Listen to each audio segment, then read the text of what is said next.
dia, gente. Meu nome é Clarissa, para quem não me conhece. Eu sou editora da Planeta. Tenho a honra de ser editora da professora Marilena Chauí. Muito obrigada a todos, nossos parceiros, clientes, familiares, colegas. É muito bom ver vocês aqui prestigiando a professora. Bom, a Marilena dispensa introduções, mas eu vou introduzi-la mesmo assim. Ela é professora sênior do Departamento de Filosofia da Universidade de São Paulo, especialista em História da Filosofia Contemporânea e Filosofia Política, publicou importantes obras sobre Spinoza e Merleau-Ponty, é professora emérita da USP, doutora honoris causa pela Universidade de Paris 8, Universidade Nacional de Córdoba, UNB e Federal de Sergipe.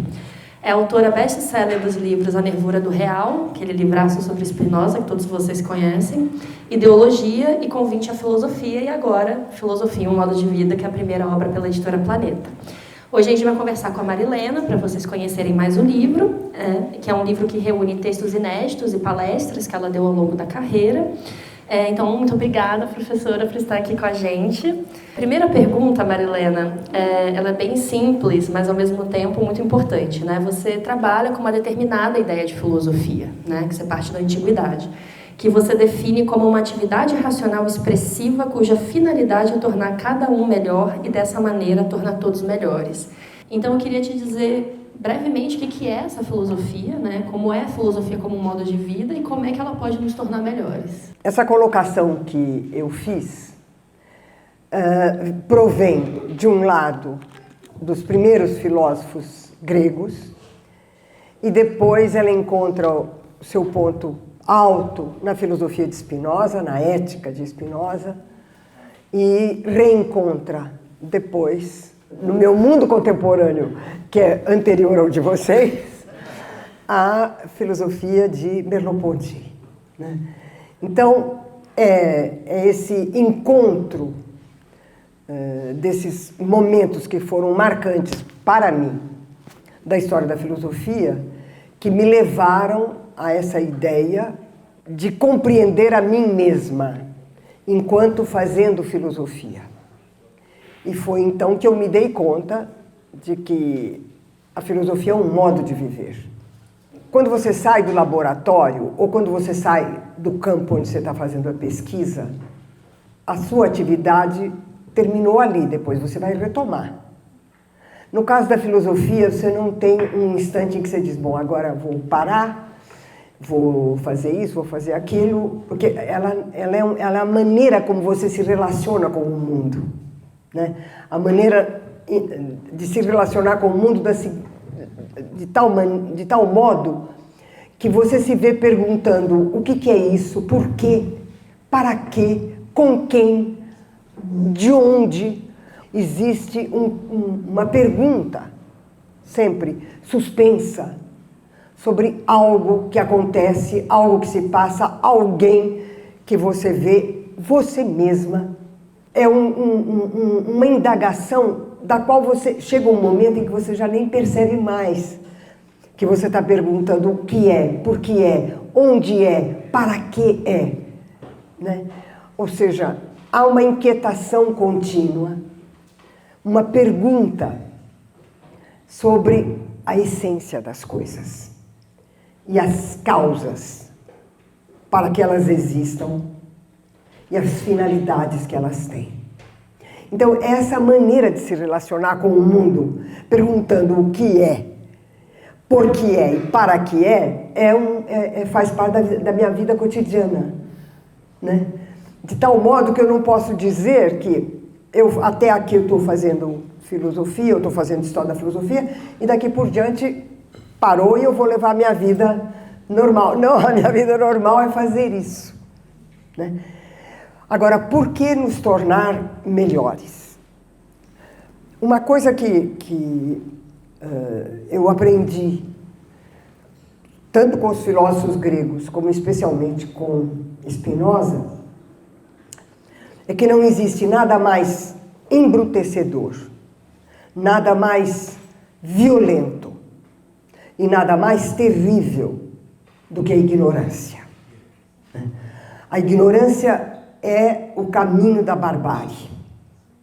E é por isso que eu digo que quando você luta contra a ignorância e pergunta pelo saber a respeito das coisas, você se torna melhor. O simples fato de reconhecer a própria ignorância e de a cada passo dizer, bom, isso aqui eu ainda não sei, eu preciso saber o que é isso. Ou isso aqui eu não sei para que é, e ainda preciso saber isso. O fato de que o questionamento e a busca são incessantes. E eu estou convencida, à maneira dos antigos filósofos gregos, que isto nos torna melhores. Né? Compreender nos torna melhores. Né? E eu penso que há uma relação entre conhecer e pensar. Né? Conhecer é desejar saber alguma coisa. E pensar é encontrar uma resposta para o desejo de conhecer. É encontrar um caminho que satisfaça o desejo de conhecer. Ao mesmo tempo, eu conservo uma ideia que vem de Aristóteles e que, com muitas mudanças, é retomada por Spinoza e depois por Merleau-Ponty. A ideia de Aristóteles é a seguinte: tudo que acontece na natureza acontece por uma causalidade necessária. A natureza é o lugar do necessário, das causas necessárias. Entretanto, pode ocorrer na natureza algo contingente. O acaso. O que é o acaso? O que é o contingente? É o encontro de duas séries causais. Cada uma tinha a sua necessidade própria. O que foi inesperado foi que elas se encontrassem. O exemplo clássico que Aristóteles dá é: o navio ia de Atenas para Égina. No meio do caminho, ele encontrou uma tempestade. E ele teve que se dirigir a Tebas. A tempestade tem causa. E a ida do navio também tem causa. Não são coisas sem causa. O que aconteceu? Essas duas séries causais se encontraram. O inesperado é o encontro de duas causalidades independentes. Isso é o contingente. Então, você pode ter... Na natureza você tem sempre leis necessárias. Na natureza você pode ter a contingência. E na vida humana também. Mas o próprio dos seres humanos, diz Aristóteles, é o possível. O possível é aquilo que está no nosso poder fazer. Tanto que há um equívoco enorme quando as pessoas dizem: é a política do possível, achando que possível é o que dá para fazer. Não, o possível não é o que dá para fazer. O possível é o que pode ser feito. E Aristóteles vai dizer, é o campo da vida humana. Então, a natureza é o necessário e o contingente. A vida humana é o possível e o contingente. Né? Então, se você compreende isso, você compreende que o seu modo de vida é filosofante. Né? Porque o tempo todo você está atento para o possível, para o risco da contingência, para o trabalho que você tem que fazer com aquilo que é necessário, e assim por diante. Ou seja, você não se livra da filosofia. Se você entra nela, é lá que você vai ficar para sempre. Ela é um modo da gente ser. E por isso que eu digo, ela é um modo de vida, né? Que gira em torno da distinção entre o necessário, o contingente e o possível, mas que busca algo aí.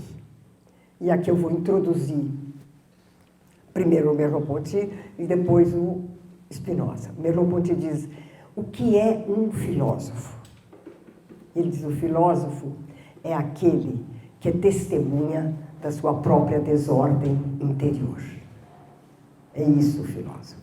E é por isso que não dá para dizer, bom, das 2 às 4 eu faço filosofia, depois não preciso fazer mais. Porque é a vivência da minha própria inquietação e da minha própria desordem interior. É isso a filosofia. E aí, isso eu vou completar com Spinoza, para ficar claro porque que nós nos tornamos melhores. Né?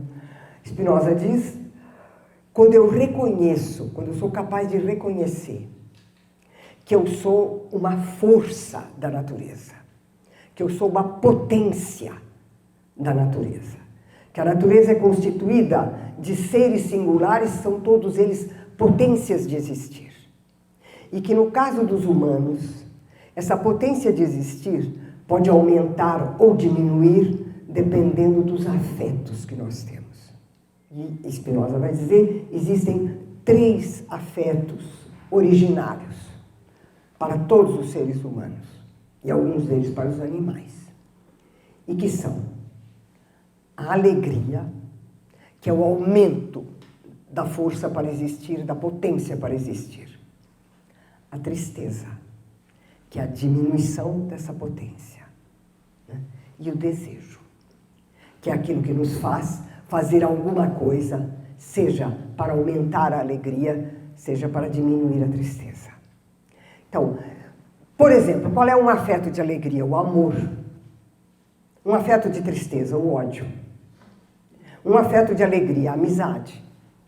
Um afeto de tristeza, a guerra.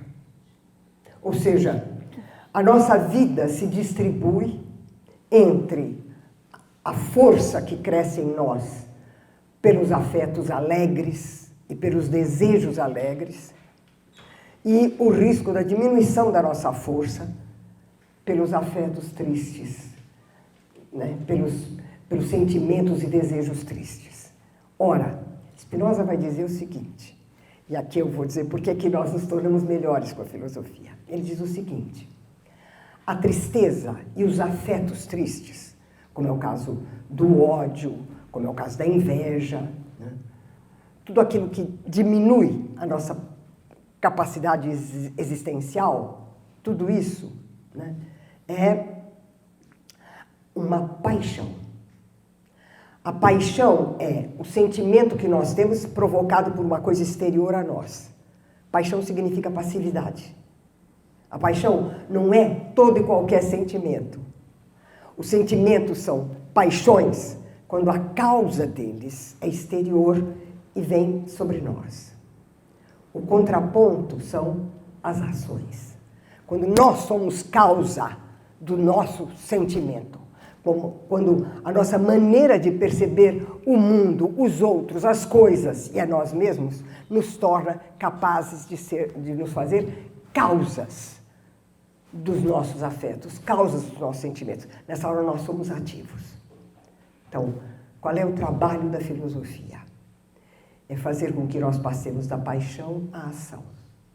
Fazer com que da passividade, que é o poder do outro sobre mim, nós passemos à atividade, que é a autonomia, o poder de mim sobre mim mesma. E isso nos torna melhores. Eu acho que a filosofia é isso. Nossa. É engraçado, eu estava ouvindo você falar, eu lembrei quando eu fiz filosofia, e aí eu lembro que as pessoas têm muitas ideias do que é filosofia. Aí quando eu entrei, meu pai virou para mim e falou assim, mas o que você está aprendendo tanto nesse lugar? Aí geralmente a gente tem Descartes, Spinoza, os modernos. Eu falei, pai, cada semestre eu encontro Deus para perder ele no próximo. Eu falei assim, o tempo inteiro, tudo que eu achava que eu sabia, eu não sabia. Aí ele olhou e falou assim, isso é bom? Eu falei, é angustiante, mas é a melhor angústia que eu já senti na minha vida. É um exercício da dúvida, né? Então, quando a gente começa lá com Descartes, por exemplo, né, quando ele fala, vamos fazer um exercício rigoroso da dúvida, né? E aí você fala, por que eu existo? Meu corpo não existe. Aí eu ficava assim, Jesus Cristo, o que eu estou fazendo aqui? E aquilo ali ficava na sua cabeça. É bem interessante. Continuando com essa coisa, né, da filosofia, então, fazer a gente pensar e questionar, tem um outro conceito que você trabalha, que aí depois você, né, passa também para questões da sociedade que a gente está vivendo, né? E aí tem um dos capítulos, você fala de um conceito que é muito caro à sua produção intelectual, que é a ideologia, porque o outro grande pensador para você foi o Marx, né, que você sempre menciona. E você fala isso num capítulo sobre o retorno à ética, né? Porque a gente vive nesse mundo que brada um retorno à ética. Temos que ser mais éticos na política, temos que ser mais éticos nas corporações, temos que ser mais éticos na criação dos filhos, né? Como é que você pode nos ajudar a entender esse atual discurso do retorno à ética através desse conceito da ideologia? Tá. Bom, a gente sabe que a ideologia é uma inversão né? Uma inversão da realidade, de tal maneira que essa realidade invertida aparece para nós como se fosse verdadeira. O trabalho da ideologia, eu defino a ideologia como um pensamento com lacunas, uma linguagem com silêncios. Eu vou dar um exemplo clássico, né? Para ficar claro essa ideia de um discurso esburacado ou com silêncios. A ideia de que no capitalismo existe uma luta pelo salário justo. Essa é a grande ideologia burguesa. Não pode existir no capitalismo salário justo. Por quê? Porque o capital é acumulado pela parte do trabalho que não é paga. O exemplo clássico é: o operário trabalha 8 horas por dia e produz 8 quilos de ferro. Ele trabalha 8 horas, produz 8. Ele deveria receber, se fosse justo, R$8 por dia. Ou 80, ou 800, dependendo da moeda. Ele recebe 1,5. Aonde está essa parte que não foi paga? Essa parte que não foi paga se chama capital.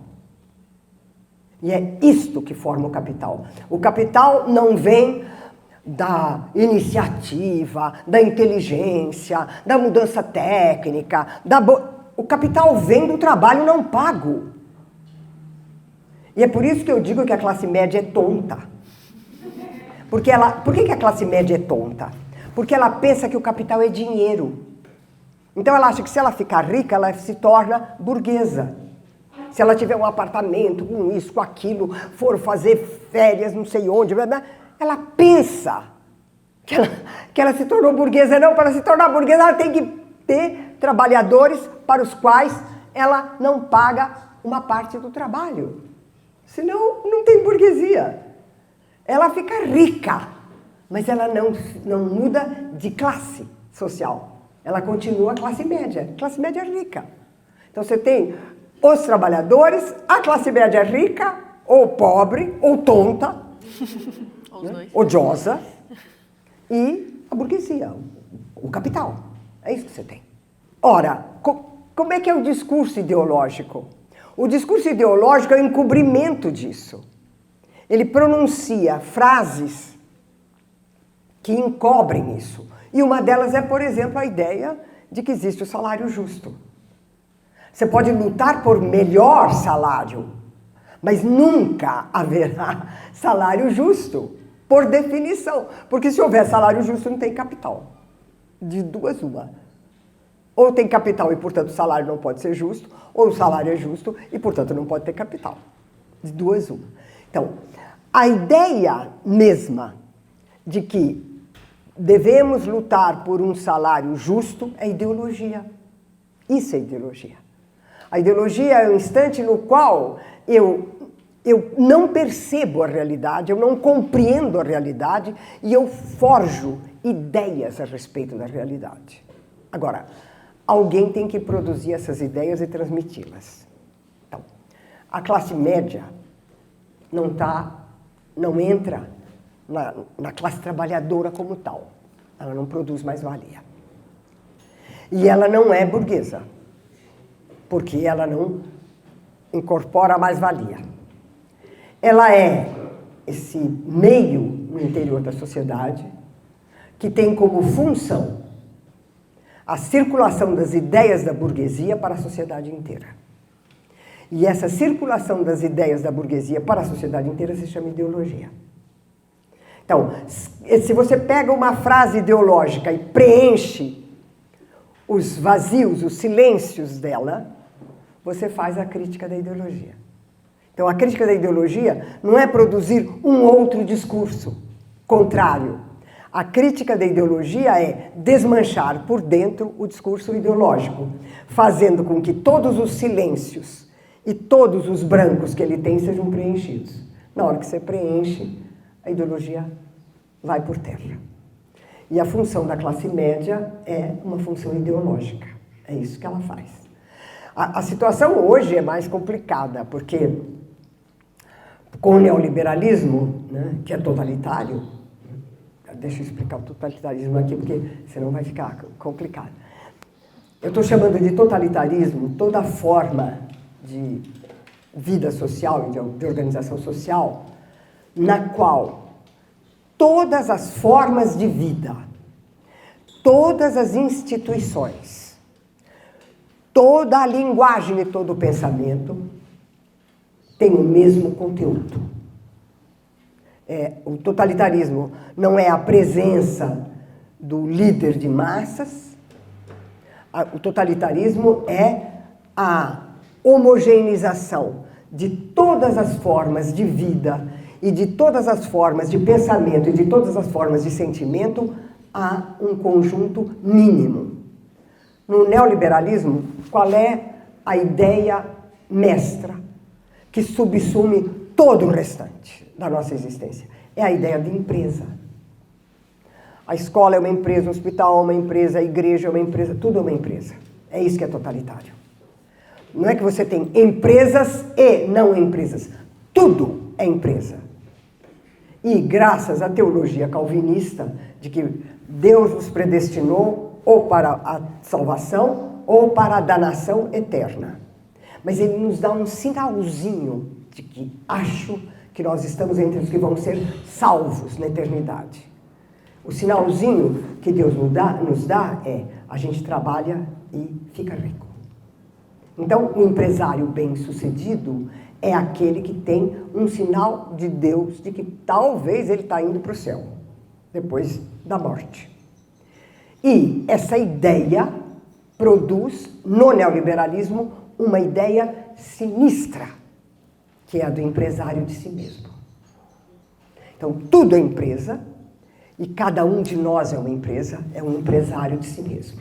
Isso é totalitário. Então, fazer a crítica do neoliberalismo implica em identificar o momento no qual ele produz uma ideologia totalitária, por que ele a produz e como desmanchá-la. Eu diria que uma das coisas mais importantes, eu acho, para a esquerda, é fazer com que a noção comum que se tem da ideologia como um conjunto de ideias. Você vê as pessoas falando, a ideologia desse partido, a minha ideologia, como se a ideologia fosse um conjunto articulado de ideias. Ela não é isso. A ideologia é um discurso de ocultamento da realidade. É isso que ela é. Isso não significa que eu sei disso. Se eu soubesse, eu não cairia na ideologia. Mas ela não é um ideário. Então, eu achei uma coisa sempre maravilhosa quando diziam o seguinte: não, o PT, o PC, os partidos de esquerda é tudo ideologia. Então, são partidos ideológicos. A ideia de que são partidos que têm ideias. E como eles têm ideias, eles são ideológicos. É de uma burrice, de uma ignorância dizer uma coisa dessa. Vocês veem por que a gente tem que fazer filosofia o tempo inteiro? Porque você lida o tempo inteiro com isso, o tempo inteiro. O mundo bate na sua cara e você diz, não é possível. Não pode pensar assim, não pode fazer isso, não é possível que seja assim. Né? Então, eu diria que eu fui parar a crítica da ideologia e, em particular, eu trabalhei a ponto de produzir um conceito, a ideia de ideologia da competência, né? Porque existe uma história na ideologia. Na medida em que ela exprime o ponto de vista da classe dominante de um período e de uma sociedade, ela se transforma. Então, a ideologia neoliberal não é a ideologia liberal. Né? A ideologia liberal é a ideologia dos indivíduos como livres. A ideologia neoliberal é dos indivíduos como empresas. É outra ideologia. E existe o que eu considero que é a forma mais contemporânea da ideologia, o que eu chamei de ideologia da competência, que é um instante no qual o conhecimento técnico-científico se torna álibi para a dominação. Quando você exerce a dominação a partir do conhecimento científico e tecnológico, você não tem mais uma ideologia tradicional, que era a ideologia que nós conhecíamos. Você tem uma ideologia que é baseada na noção de competência nos conhecimentos. Aquele que é competente em termos científicos e tecnológicos tem o direito do quê? Ele tem o direito de mandar. Ele tem direito ao poder.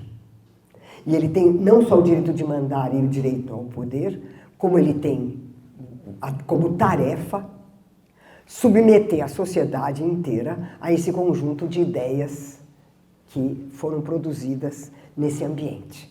Então, a ideologia clássica, a ideologia da qual Marx falava, era aquela que a burguesia produz a partir da noção de salário justo. E a partir dela, todos os elementos que virão. Por exemplo, é preciso a repressão sexual dos trabalhadores, para eles trabalharem direitinho. Né? Porque senão é uma miséria sem fim. Não paga o salário e eles têm uma prole sem fim. E por outro lado, a família burguesa precisa ser sólida, vitoriana, né? Precisa ser sólida, bem consolidada, porque é ela que vai ficar com o capital. Você vai passar o capital de pai para filho. Então precisa ter uma família sólida. Clareza no lugar da mulher, clareza no lugar do marido, clareza no lugar dos filhos, formas do casamento, formas da habitação, tudo, escola, tudo é controlado. Ora, na ideologia da competência, o controle já não se dá dessa maneira. Ele não passa pela vida familiar, ele não passa pelo lugar do trabalho, ele não passa por ali. Ele passa pela maneira como é interpretada, são interpretadas as operações da realidade de um ponto de vista científico. Então, aquele que sabe e que tem poder tecnológico é aquele que manda. Então, o que você tem é uma ideologia, como toda ideologia, do exercício de uma forma de poder. A novidade é que esse poder é exercido porque se considera que ele é baseado no saber. Né? É a ideia de um saber científico e tecnológico que justifica que você exerça o mando e o poder sobre o outro. Essa mudança, né, na forma da ideologia é muito importante, porque essa mudança na forma da ideologia, por exemplo, torna a necessidade do controle da vida familiar e do controle sexual uma coisa secundária. Não é necessário mais. E é por isso que os movimentos puderam surgir. Os movimentos feministas, os movimentos contra o racismo, todos os movimentos sociais que surgem, eles surgem porque se esvaziaram os espaços de repressão da ideologia burguesa. Mudou, o lugar da repressão mudou. Ela se realiza através do discurso técnico-científico e do mando que esse saber tem. Isso eu chamei de ideologia da competência e do discurso competente. A questão ética, né, ela nasce praticamente junto com a filosofia. Você não tem... O primeiro grande filósofo de que se fala é Sócrates. E quais são as questões de Sócrates? Mas são todas questões morais, são todas questões éticas. É Platão que terá questões a respeito do conhecimento, Aristóteles terá questões a respeito do conhecimento. Mas Sócrates, as questões do conhecimento para Sócrates são questões éticas, questões da conduta e do que se passa no interior de cada um de nós. Né? Essa é a questão. E que vai depois produzir uma fieira no tempo de concepções a respeito da ética, como a epicurista, como a estoica, como depois a agostiniana, a cristã agostiniana, a cristã calvinista, a anticristã, a maneira de Nietzsche. Então, você tem esse percurso ligado à questão da ética. A ética, como a palavra indica, é um estudo a respeito do temperamento e do comportamento dos seres humanos, do ethos. E o vínculo do ethos com o timos, que é o sentimento interno. Né? Então, desde o surgimento da filosofia, desde que a questão ética se torna central, né? Ela aparece quando Sócrates conversa com os jovens atenienses. Por exemplo, os jovens atenienses estão convencidos que eles sabiam o que é a coragem. Coragem é ir à guerra e morrer na guerra ou matar na guerra. Então, Sócrates, passeando no mercado, conversa com os jovens e pergunta para eles o que é a coragem. E cada um, embora eles tenham em comum a ideia da figura do guerreiro, cada um interpreta essa figura de uma determinada maneira e são contraditórias. E Sócrates vai fazer com que cada um se contradiga os outros e contradiga a si mesmo. Até que chega um ponto em que ele diz, chegamos ao máximo de contradição. O que isso significa? Que nenhum de nós sabe o que é a coragem. Então vamos começar outra vez. Vamos ver o que é a coragem. E ele faz isso com cada um dos valores morais. Cada um. Mostrando que a gente não sabe o que é e que precisa buscar e precisa entender até chegar. Essa é uma trajetória dentro da história da filosofia. Né? E há instantes em que a questão ética se torna prioritária. Ela foi prioritária para Sócrates, ela vai ser prioritária nas escolas helenísticas, né? Ela vai ser prioritária no mundo moderno, né? E no mundo contemporâneo. A questão ética se torna uma prioridade do saber filosófico. O que está presente quando se discute a questão da ética? Né? Que o ethos, isto é, o caráter de cada um, pode ou não estar capacitado a exercer uma ação que seja livre. O lugar, por excelência, não na ética cristã. Na ética cristã tem coisa mais complicada aí. Mas na ética, se nós pensarmos a ética fora do campo cristão, o núcleo da ética é quais são os sentimentos, quais são as atividades, quais são os pensamentos daqueles que buscam a liberdade, a felicidade e a justiça. Esse é o núcleo do surgimento da ética, né? Felicidade, verdade e justiça. Ela nasce com isso.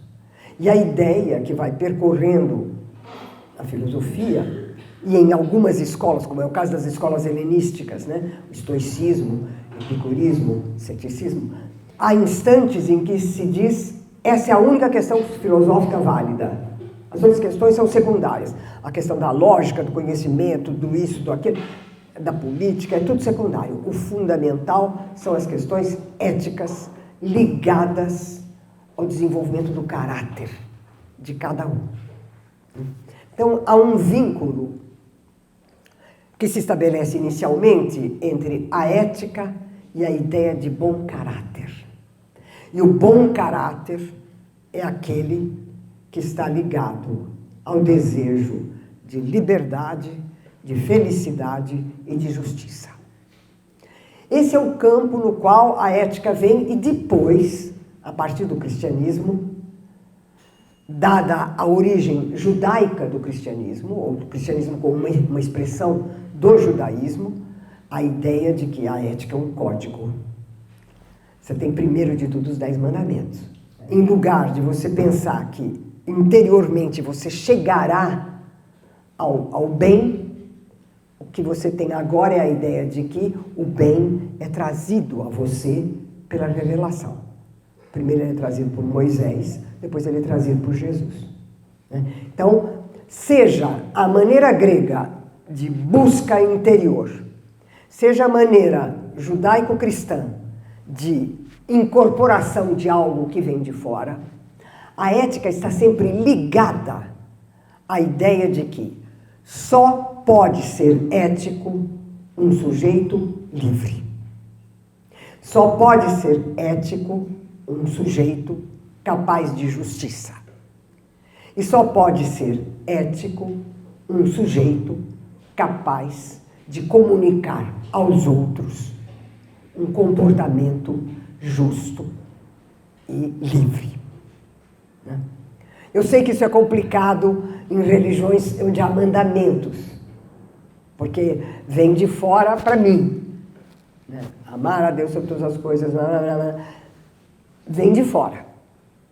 Mas o importante é que isso só se torna ético no instante em que é interiorizado e compreendido pelo agente.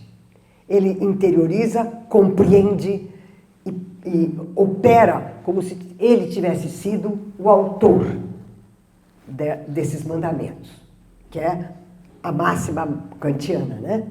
Age como se as leis da tua ação tivessem sido produzidas por ti mesmo. Então, no instante dessa interiorização da boa conduta, da lei, da liberdade, da felicidade, é isso. Essa moda que teve aqui, sobretudo no Brasil em particular, do retorno à ética, é uma das ideologias mais curiosas, nesse sentido que eu disse de ideologia, né? De apagamento total da verdade, do obscurecimento de tudo que é verdadeiro. É isso que é ideologia. Né? Então, a ideia do retorno à ética, né, ela é ideológica. Primeiro porque você não retorna à ética. Ou você está nela, ou você não está nela. Não tem como sair e voltar, sair e voltar.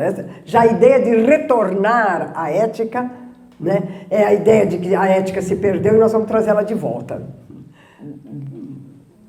É estupidez dizer uma coisa dessa. É ignorância pura. Né? Mas tem mais um dado. Surgiu, na forma contemporânea do capitalismo, a ideia de que é possível um controle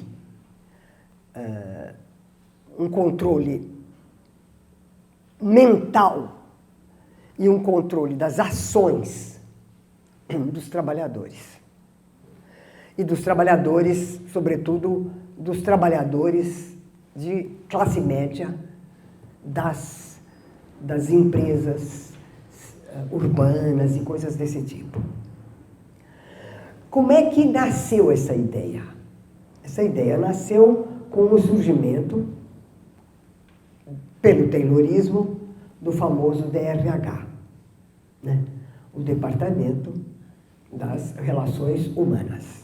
Ou seja, um departamento encarregado de estabelecer o código de conduta dos operários, o código de conduta dos funcionários, o código de conduta dos patrões, etc, etc. São códigos de conduta que são códigos de controle, né? De controle empresarial sobre a sociedade. E isso recebeu o nome de ética. Isso é a coisa mais antiética que pode haver. Mas recebeu o nome de ética. O que é o retorno à ética? É a ideia de que os partidos políticos, o Congresso, a Presidência da República, o mundo político tem que ser regido por um código do tipo do DRH, que não é ética, é controle de comportamento, não tem nada a ver com a ética. Então, a afirmação de que é necessário um retorno à ética é um caso transparente de ideologia. É isso que ele é, né? Porque ele é, o que ele pretende? Ele pretende restabelecer, através de um conjunto de normas, o controle sobre o comportamento do outro. É isso, o retorno à ética. Você vê, quando o Congresso, quando a Câmara dos Deputados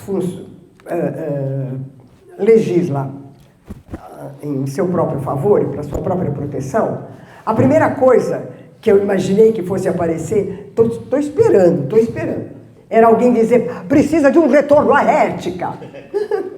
Não precisa de um retorno à ética, precisa de um retorno à política, gente.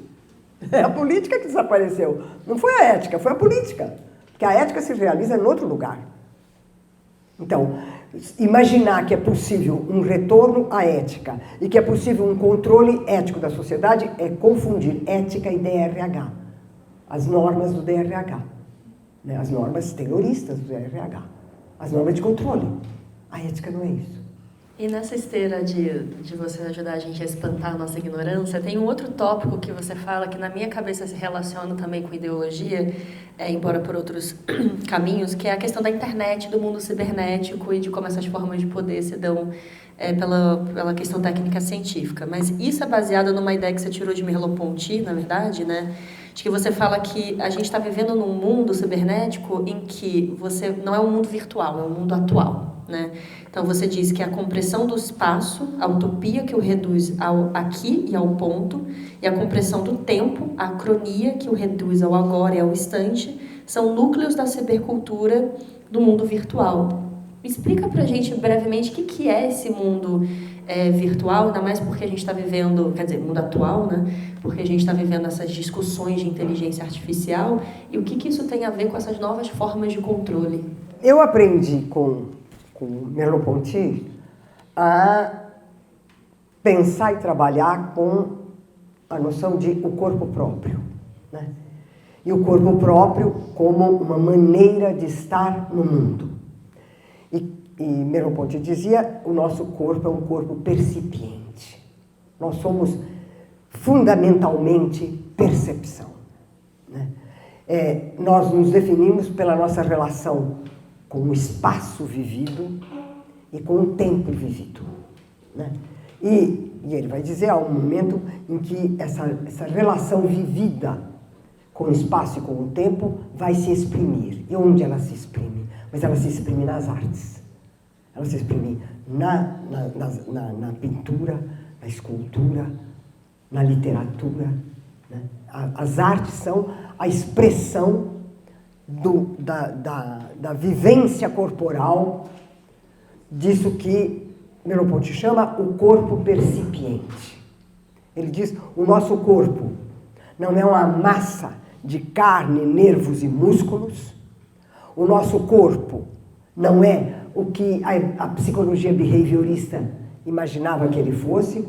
O nosso corpo é um modo de ser no mundo. E nós somos fundamentalmente seres percipientes. Nós somos um corpo que é espacial e se prolonga no espaço. Um corpo que é temporal e se prolonga no tempo. Um corpo que é intercorporal, intercorpóreo, e que se exprime corporalmente, né? As artes são expressão do nosso corpo, mediada pelo nosso espírito. Bom, vou começar pela ideia de virtual. Depois eu passo para os aspectos. O termo virtual vem daquilo que, em Aristóteles, se chamava o que existe em potência. Existir em potência significa você está prometido a vir à existência. Por exemplo, a semente é a árvore em potência. A criança é o adulto em potência. E assim por diante. O virtual é o potencial em filosofia. É aquilo que pode vir à existência. Se determinadas condições se realizarem, isto vem à existência. É alucinante para quem faz filosofia a ideia técnica que se tem agora de que o virtual é o atual. É o que já existe. Porque, por definição, o virtual é o que pode vir à existência, se houver ação que o faça existir. Agora não, agora o virtual já existe. O que é que você faz? Você puxa ele Você enrola ele, você desenrola ele. Para mim, isso é tão alucinante, vocês não podem imaginar o grau de alucinação que é para mim a ideia de que o virtual já existe, de que o virtual é o atual, que o virtual já está pronto. E eu não entendo por que deram o nome de virtual para isso. Tinha milhares de nomes para dar para essa coisa que já existe. Por que escolheram exatamente o contraditório disso, que é a noção de virtual? O virtual é o que poderá acontecer no mundo, nesse mundo em que vocês vivem, porque eu, como já expliquei, a gaveta é um objeto técnico muito complicado para mim. E o máximo que eu consigo é usar o computador como máquina de escrever e o celular como telefone. E não me peçam mais do que isso. Não vou entrar no século XXI, não consigo. Eu pertenço à primeira metade do século XX. Não vou entrar no século XXI, não dá. Para minha cabeça, nem para o meu corpo. Não tem É melhor para você, tá tudo bem. Não tem jeito, não tem jeito. É outro lugar, é outro mundo, é outra coisa. Não dá. Só que, ao refletir sobre isto, do virtual eu passei para uma outra coisa. Merleau-pontianamente, como eu disse, o nosso corpo é um corpo percipiente. É um corpo que se estende no espaço, se estende no tempo, se desenvolve, realiza as artes, né? A pintura, a dança, a música, a literatura. E o nosso corpo é aquilo que constitui o universo da cultura, que é o mundo simbólico, é o mundo dos símbolos. Mas o celular, eu vou falar do celular, e mesmo do computador. Qual é o espaço que vem para mim? É a tela. É a tela. O espaço é o que está aqui. Aqui, na tela, que eu vejo. O espaço como espaço percipiente das minhas vivências desapareceu. O que eu tenho aqui é o que está na tela. O espaço é o que está aqui. E isso que está aqui é um ponto. É um ponto que está aqui. E qual é o tempo disso? É um tempo que se estende? Não, é agora. Eu só tenho o agora. Eu só tenho o instante. Então, esse objeto, seja ele o celular, o computador ou qualquer um deles desse mundo tecnológico, ele comprimiu o espaço simbólico das vivências, o espaço corporal, o espaço das artes, ao aqui da tela.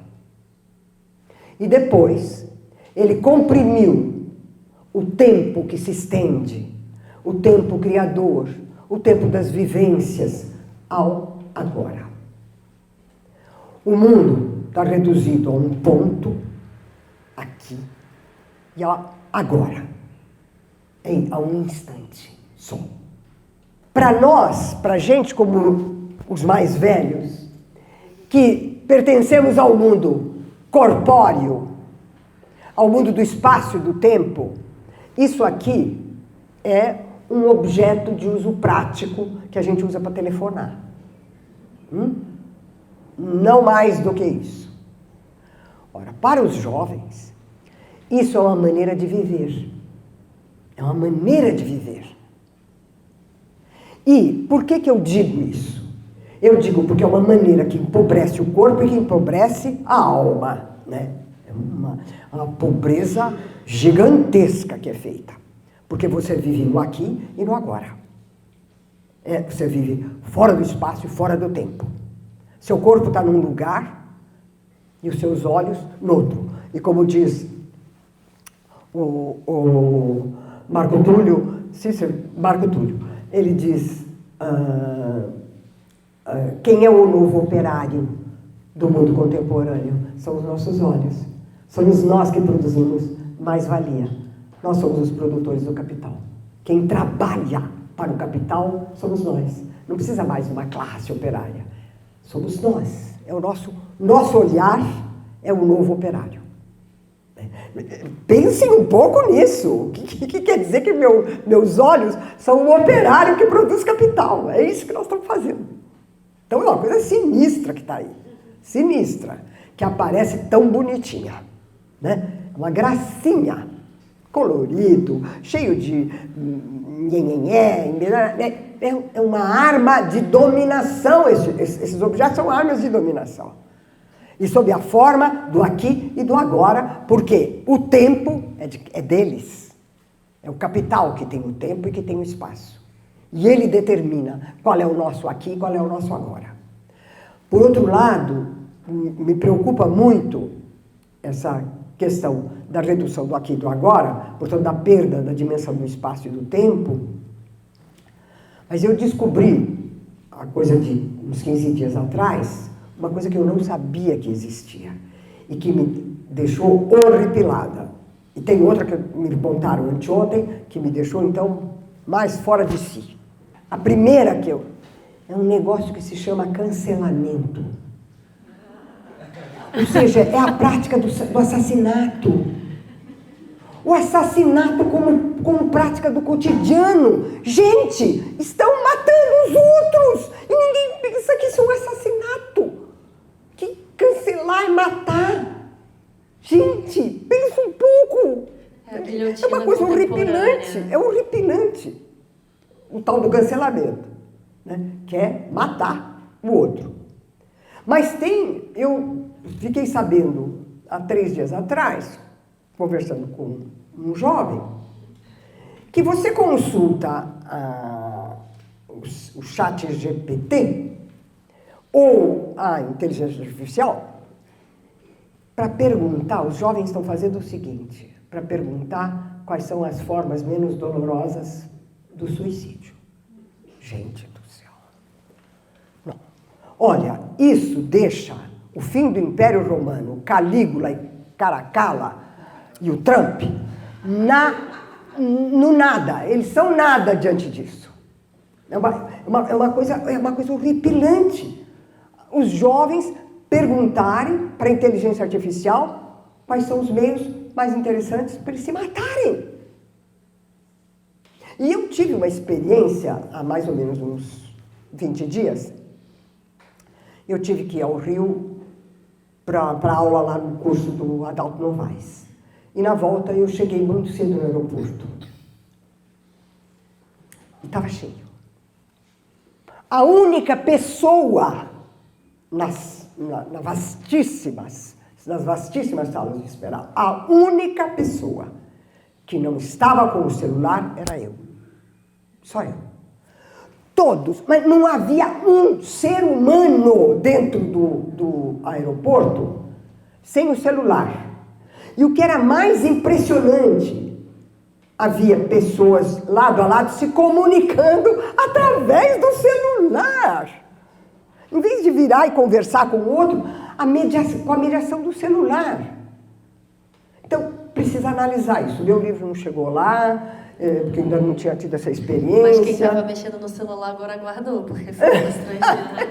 Meus filhos, muito preocupados de eu ficar fora do mundo, me deram uma Alexa. E me explicaram: mãe, vai ter uma luzinha aqui em cima, né? E você diz Alexa, e você diz o que você quer. Põe na CBN ao vivo, põe na banda, diga a manchete do Guardian, você pede o que você quiser, que ela vai fazer. Tudo bem. Então, eu fiquei contente, tal. Ela fez várias coisas, tal. E aí eu disse, bom, vamos ver até onde vai.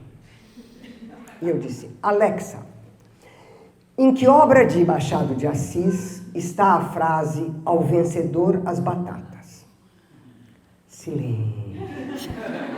Alexa, em que obra de Machado de Assis está a frase ao vencedor as batatas? Silêncio.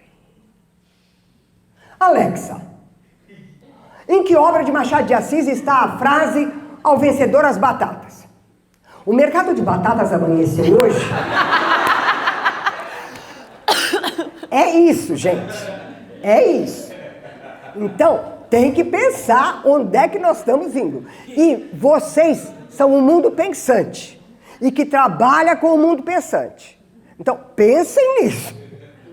Porque é uma alucinação, é uma alucinação. E a ideia dos jovens que vão ao chat GPT, GTP, sei lá como é que chama esse treco, para perguntar qual é a forma menos dolorosa de suicídio. Não. É a barbárie. Isto é a barbárie. Os Bolsonaro são uma flor perto disso. São um mundo de delicadeza e bom comportamento diante disto, que é o chamado high-tech. Né? Então, a gente tem que se preparar. Eu já não vou estar aqui mais. Logo não estou aqui mais. Então, não dá. Mas eu convoco vocês a entrar na luta, porque não é possível um negócio desse. Então, falando em luta, essa que eu ia te perguntar, porque todos esses tópicos que a gente está falando são alguns dos tópicos que são capítulos, né? Tem coisas aqui que a Maria Helena se estendeu, os capítulos são mais concisos, mas são tópicos. Então, tem capítulos, né, sobre a questão do virtual do atual, tem um capítulo, tem outros capítulos, tem sobre as belas artes, tem sobre a questão da natureza e cultura, mas o último capítulo, diante desse mundo de barbárie, diante desse mundo que a tecnologia nos escraviza, tem um último capítulo que a Maria Helena dedica ao que é um dos filósofos mais bonitos da tradição filosófica, que é o Etienne de La Boétie, que fez um livro maravilhoso sobre o discurso sobre a servidão voluntária, né? E já que ela nos convocou à luta, eu aproveito para perguntar a ela, né, sobre o que é essa servidão voluntária, porque muitos obedecem a um só, e de que forma a filosofia como modo de vida pode, se é que ela pode, de alguma maneira, pavimentar o caminho para a libertação. Veja, quando Etienne La Boétie escreve, ele tinha 17 anos quando ele escreveu esse texto fantástico que se chama O Discurso sobre a Servidão Voluntária. Bom, o que ele tem diante dele são as monarquias absolutas, né? Da Europa toda. São formas de tirania. Né? E a pergunta que ele faz é por que milhões de pessoas, gerações e gerações, aceitam servir a um tirano que tira tudo deles, que rouba a alma e o corpo de cada um. Por que servem ao tirano? E o texto ele vai tentando responder. É por isso, por isso, por isso. Não, não é. É por isso, por isso, por isso. Quando vai chegando mais ao final, ele diz: a natureza nos fez livres. Por que é que nós nos escravizamos? De onde vem o desejo de servir? Não é mais de onde vem a servidão, mas de onde vem o desejo de servir ao tirano. E ele diz: porque cada um serve ao de cima para ser servido pelo de baixo. É a sociedade que é tirânica. Não é o poder político que é tirânico. Ele é a expressão de uma sociedade tirânica. E, portanto, a luta contra a servidão voluntária é uma luta política no interior da sociedade, antes de ser uma luta contra o Estado. A luta contra o Estado virá com o crescimento e a luta contra a servidão voluntária na sociedade. Quando cada um parar de servir para ser servido. E eu tomo isso como uma coisa muito importante para a análise que eu faço da sociedade brasileira, como uma sociedade autoritária. Né? A gente está acostumado a considerar que o autoritarismo é o do aparelho de Estado. Não. Ele aparece lá no alto do Estado porque a sociedade brasileira é autoritária e violenta. E nela, cada um se relaciona com o outro na forma da hierarquia e do mando e da obediência. Né? Então, na sociedade, a luta tem que ser essa que se espraia, que é a dos movimentos sociais. Porque a democracia não é, como querem os liberais, o espaço da lei e da ordem. A democracia não é, como querem os neoliberais, o espaço de despojamento dos compromissos e necessidades sociais pelo Estado. Não. A democracia é o poder da sociedade e a criação e conservação e garantia e expansão dos direitos. E por isso os movimentos sociais são definidores da democracia. A democracia não se define porque tem eleição. É a eleição que explica que nós somos os detentores do poder. A eleição não é a eleição para que alguém mande, é a eleição para que o meu representante me represente. Então, eu tenho trabalhado muito o modo como a servidão voluntária se realiza no Brasil. Porque a submissão ao alto decorre do fato de que eu quero que o baixo se submeta a mim.